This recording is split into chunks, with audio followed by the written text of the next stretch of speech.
So now we will start with the new topic, effect of temperature on the enthalpy of reaction, and this equation it is called as the Kirchhoff's equation.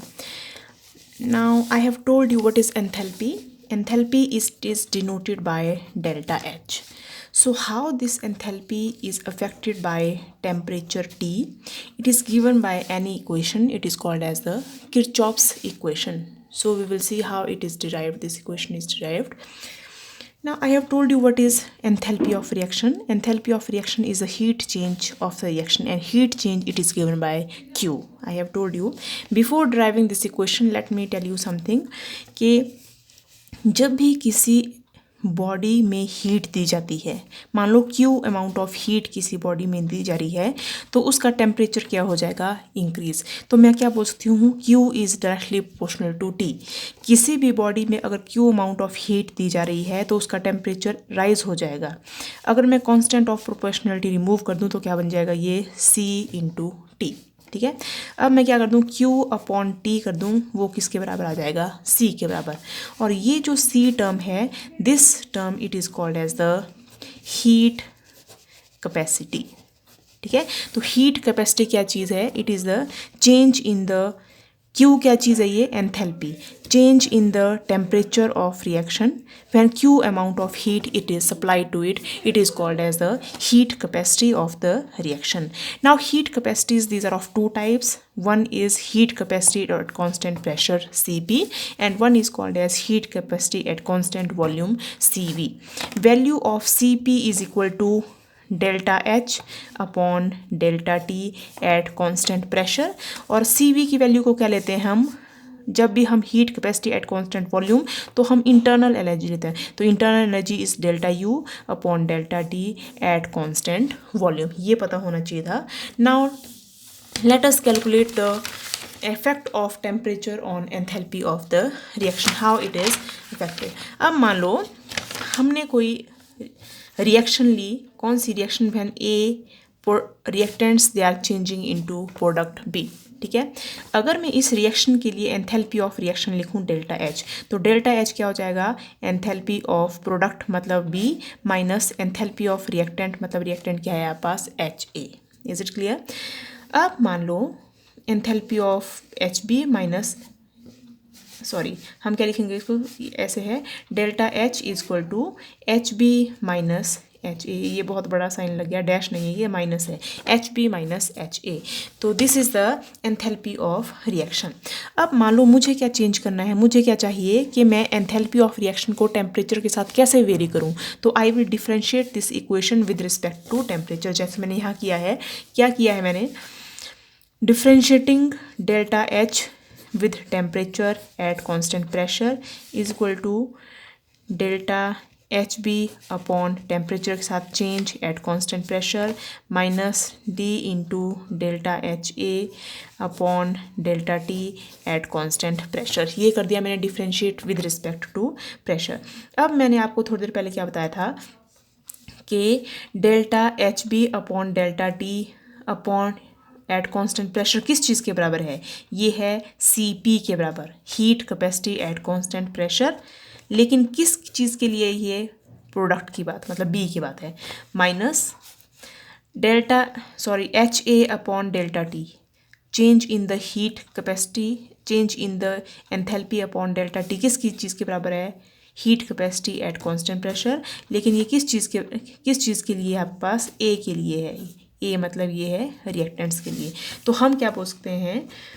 Delta H upon delta T upon P. ठीक है. इसी term को मैं फिर से आगे repeat कर देती हूँ. तो क्या आ जाएगा? ये at constant pressure is equal to Cp product minus Cp reactants. तो मैं इसको क्या लिख सकती हूँ? डेल्टा Cp मतलब change in the heat capacity लिख सकती हूँ, सिंपल. तो ये है एक इक्वेशन. ठीक है. क्या इक्वेशन है कि change in the enthalpy of reaction, delta H is enthalpy of reaction, change in the enthalpy of reaction with temperature at constant pressure is equal to change in the heat capacity of reaction at constant pressure. This equation is one form of the Kirchhoff equation. लेकिन ये जो form है ये सिर्फ small temperature change के लिए दी गई है फॉर्म। अगर मुझे ज़्यादा टेम्परेचर चेंज के लिए देनी है तो मैं इस इक्वेशन को क्या कर दूँगी, इंटीग्रेट कर दूँगी फॉर्म टेम्परेचर T1 से T2 तक। तो हम क्या कर देंगे इसको इंक्रीट। ये दी है हमने किरचॉफ इक्वेशन, मैंने आपको ये किरचॉफ इक्वेशन लिखी है। तो ये है आपके पास change in the enthalpy of reaction with temperature at constant pressure is equal to change in the heat capacity of substance at constant pressure. Is it clear? अब now to calculate the value of delta H for change in temperature between T1 and T2। अगर मुझे T1 T2 range दी है तो मैं इसी equation को क्या कर दूंगी, इंटीग्रेट कर दूंगी फ्रॉम T1 टू T2। तो डेल्टा CP क्या चीज़ है, कांस्टेंट चीज़ है। T1 से T2 को हमने क्या किया, इसको इंटीग्रेट किया तो क्या आ गया, delta H2 minus delta H1। जो डेल्टा H था उसको मैंने H2 माइनस H1 कर दिया, delta CP T2 minus T1। तो T2 माइनस T1 को मैं नीचे ले आई, is equal to delta CP। This equation is the final form of the Kirchhoff equation at constant pressure. तो what we can say, change in the enthalpy of reaction product minus reactant upon change in temperature T2 minus T1 किस चीज़ के बराबर है, change in the heat capacity of reaction at constant pressure. This is the one form of Kirchhoff equation. अब यही equation मैं same repeat कर सकती हूँ एट कांस्टेंट वॉल्यूम। ठीक है, कांस्टेंट वॉल्यूम में सिर्फ क्या डिफरेंस हो जाएगा, डेल्टा H2 की जगह जाएगा delta U2 minus delta U1। तो हमारे पास चेंज इन वॉल्यूम के लिए क्या जाएगा, delta U2 minus delta U1 upon T2 minus T1 delta C। अब प्रेशर नहीं है, क्या जाएगा, कांस्टेंट वॉल्यूम। ये आपकी बुक में ड्राइव करी है, ये आप खुद ड्राइव करोगे। Change of heat capacities with temperature at constant volume is equal to delta CV। तो these are two forms, this is at constant volume and this is at constant pressure। तो these are two different forms of Kirchhoff equation। एक मैंने आपको drive करके बता दूँ, दूसरी आपने बिल्कुल सेम इसी बेस पे ड्राइव करनी है। कैसे, A is equal to B, बिल्कुल सेम, लेकिन यहाँ पे हम क्या लेंगे, हम delta U is equal to UB minus UA, बिल्कुल सेम उसी टर्म्स के लिए। ठीक है, अब हम क्या कर देंगे, इसको डिफ्रेंशिएट, इसको हम डिफ्रेंशिएट कर देंगे with respect to temperature. Delta U upon delta T at constant volume is equal to DUB upon delta T at constant volume minus DUA upon delta T at constant volume. Same, ठीक है, लेकिन मैंने बताया था आपको कि delta UB upon delta T किस के बराबर है, CV। तो हम यहाँ पे क्या पुट कर देंगे, CV B के लिए माइनस CV A के लिए। ठीक है, सेम वही रिएक्शन रिपीट कर देंगे। तो क्या बन जाएगा आपके पास reaction, delta U upon delta T at constant volume is equal to CV for B minus CV for A।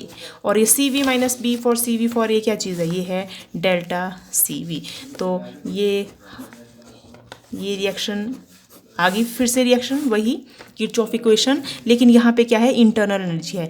तो हम क्या बोलते हैं, change in the internal energy with change in temperature at constant volume is equal to change in the heat capacity. C क्या चीज़ है, heat capacity, but at constant volume. लेकिन अगर मैं अगेन टेम्परेचर T1 और T2 के बीच में reaction देखना चाहूँगी तो अगेन मैं इस इक्वेशन को क्या कर दूँगी, इंटीग्रेट कर दूँगी टेम्परेचर T1 से T2 तक। तो हम क्या कर सकते हैं, delta U at constant volume is equal to delta CV T1 से लेके T2 तक और डेल्टा T।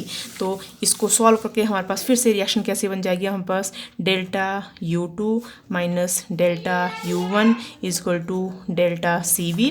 यहाँ पे आ जाएगा T2 माइनस T1, इस T2 माइनस T1 को क्या ले आई मैं यहाँ पे नीचे, और ये रिएक्शन बन गई। It is the another form of the Kirchhoff equation at constant volume. So concluding, I have two types of Kirchhoff equation, heat change at constant pressure and heat change at constant volume. ठीक है, you practice both of these equations in your assignment copy.